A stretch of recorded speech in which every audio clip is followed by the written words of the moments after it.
Programme में हम बात करेंगे कि पाकिस्तान तहरीक इंसाफ के अंदर शौकत बसरा साहब के जहांगीर तरीन को अब शदीद तरीन किसी इंतकाम का निशाना बनाया जा रहा है कि अब उनके खिलाफ भी FIR हैं और वो कह रहे हैं कि मैं तो वफादार हूँ, मुझे इस तरफ इंतकाम की तरफ क्यों धकेला जा रहा है।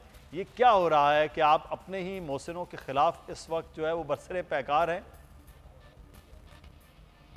सर, इसमें कतई दो राय नहीं है और कोई डाउट नहीं है कि जहांगीर तरीन साहब की जो पार्टी के लिए खदमात हैं, जो कुर्बानियाँ हैं, वो किसी ढकी छुपी नहीं हैं। जहाँ तक अब स्पेसिफिक इशू की बात आप कर रहे हैं तो आपको याद होगा कि प्राइम मिनिस्टर ने, जिनके साथी जहांगीर तरीन खुद हैं और आज भी तहरीक इंसाफ का हिस्सा हैं, डेफिनेटली आज उन्होंने मीडिया में बात की है और उन्होंने शिकवे गिले भी किए हैं क़यादत के साथ।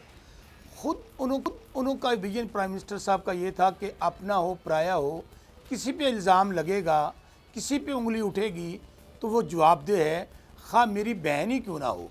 आपको याद होगा कि उनकी बहन पे इल्ज़ाम क्या लगा था कि उन्होंने टैक्स अदा नहीं किया, वो भी कहाँ का, बाहर जो प्रॉपर्टी है। क्या वो सुप्रीम कोर्ट में पेश हुई, वहाँ पर जाकर उन्होंने अपने केस को लड़ा, कॉन्टेस्ट किया, क्या वहाँ पर हुकूमत ने उनको डिफेंड किया, प्राइम मिनिस्टर ने डिफेंड किया। माजी में क्या होता था, माजी में किसी में जरूरत नहीं थी इदारों में, प्राइम मिनिस्टर की बहन तो क्या, उनके जो आपको पता है जो उनके राइट लेफ्ट होते थे उनको बुला नहीं सकता था। आज ये जो इशू है, एक GIT बनी, GIT के अंदर जो फाइंडिंग्स आई उसके ऊपर अब FIA ने एक कार्रवाई शुरू की। आज मैं समझता हूँ तरीन साहब ने जो गुफ्तगू की है जी, उसके ऊपर डेफिनेटली उनका राइट है। जाहिर है उनकी एक जितनी एक ज़्यादा एसोसिएशन आपकी होती है, जितना ज़्यादा तल्लुक होता है, अगर आप फील करते हैं कि मेरे साथ कोई ज़्यादती हो रही है तो उन्होंने अच्छा किया। और आज भी उन्होंने जब सवाल किया गया कि क्या आप तहरीक इंसाफ का हिस्सा हैं या पीपल्स पार्टी में जा रहे हैं, उन्होंने कहा जी मैं कल आज भी तहरीक इंसाफ का हूँ। जो इश्यूज़ हैं जहाँ तक उनके, डेफिनेटली उसके ऊपर मैं फिर आपको कहूँ कि इसमें हुकूमत की कोई इंटरफेरेंस नहीं है, क्या हमारी पार्टी की कोई इंटरफेरेंस नहीं है। राजा रियाज साहब तो आज कह रहे थे कि वज़ीर आज़म के इर्द गिर्द लोग इंतकामी कार्रवाइयाँ करवा रहे हैं जहांगीर तरीन के खिलाफ, और उन्होंने तो दावा किया कि इमरान खान साहब को एतमाद का वोट शायद ना ले पाते, अगर जहांगीर तरीन साहब ना होते तो उनका ये किरदार ना होता। तो वो तो ये बड़ा दावा है, वो मेंबर नेशनल असम्बली हैं राजा रियाज साहब, और वो बड़े करीब भी हैं जहांगीर तरीन साहब के भी, और उनकी नाराज़गी का आपको भी मालूम है, हमें भी मालूम है कि वो किस तरह से इस वक्त हुकूमत और हुकूमत के इर्द गिर्द जो लोग इमरान खान साहब के हैं उनसे भी नाराज़ हैं। तो ये नाराज़ अरकान तो बोझ हो सकते हैं, मुश्किल हो सकते हैं आपकी हुकूमत के लिए।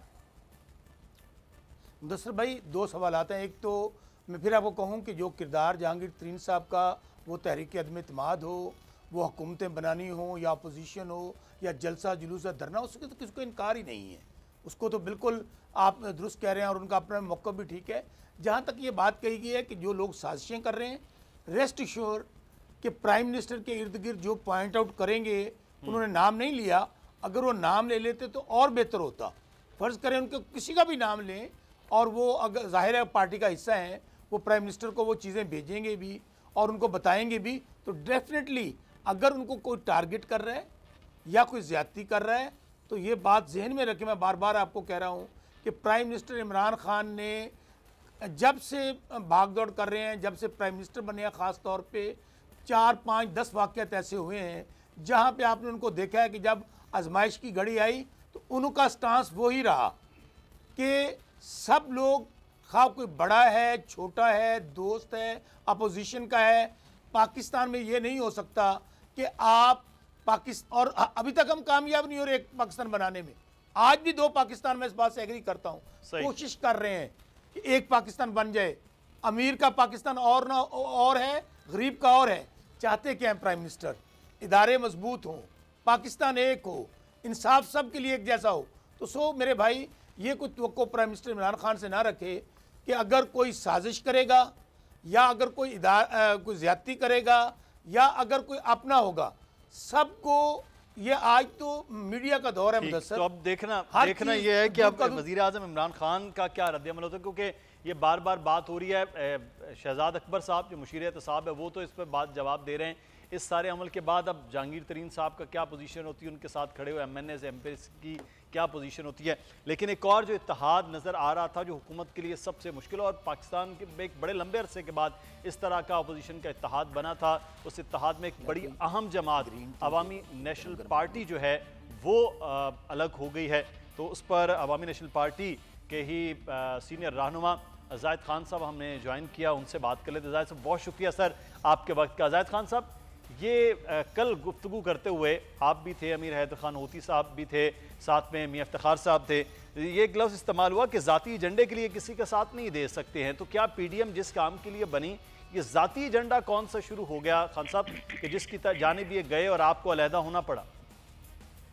देखिए, जाती एजेंडे तो एक तसलसल की बात थी, वो आई थी एक्चुअल में। जो उन लोगों ने वो अभी लेटर कहते हैं शोकाज जो भेजा, जाहिर है वो एनपी को अच्छा नहीं लगा और हमने उसको एनपी ने अपना तजलील समझा, क्योंकि हम इस मुल्क में सबसे पुरानी सियासी पार्टी है और हमने हमेशा के लिए बहुत सारे इत्तेहादों में रहे हैं। हर इत्तेहाद में हम किरदार अदा किया है।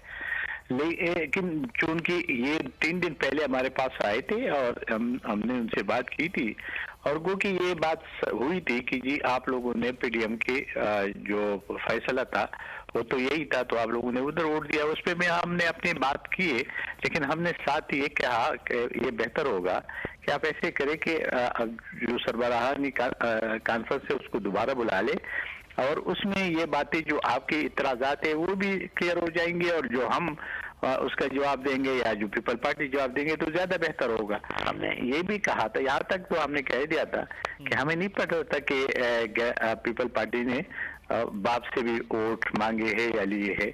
हमने तो इससे पहले ये बात की थी, तो बेहतर ये होगा क्योंकि इस वक्त पीडीएम की जरूरत है। अपोजिशन जिस तरीके से आपने बात की थी कि हुकूमत तो नाहल है, वो तो आवाम के लिए मुश्किलात पैदा कर रहे, कोई उसके लिए आज तक आसानी पैदा नहीं हुई है। और आवाम का ये ख्याल था कि जब पीडीएम बना था कि हमें ये निजात दिलाएगी, तो हमने कहा था कि हम ये छोटे बातें हैं, इस पे मिल बैठकर इसके मसाइल हल कर सकते हैं। लेकिन पता नहीं कि उन लोगों ने क्यों लेटर लिख के भेज दिया और उस पर हमने ये कहा कि चूंकि ये कोई एक पॉलिटिकल पार्टी नहीं है, ये 10 पार्टियां हैं और ये मिनिमम एजेंडे पे इकट्ठे हैं और इसके लिए मिनिमम एजेंडे के लिए हमारा जो एम है ये कि इस मुल्क में जो 2018 में इलेक्शन हुआ था और जो रिगिंग हुई थी वो तारीख में पहले बार इतनी ज्यादा रिगिंग हुई थी और हमने आवाम के वोट का और आईन के तकद्दुस के और आईन के अंदर रहते और हर इदारे के लिए ये पीडीएम बनाता और 26 नुकाते तो उसको आगे बढ़ना चाहिए।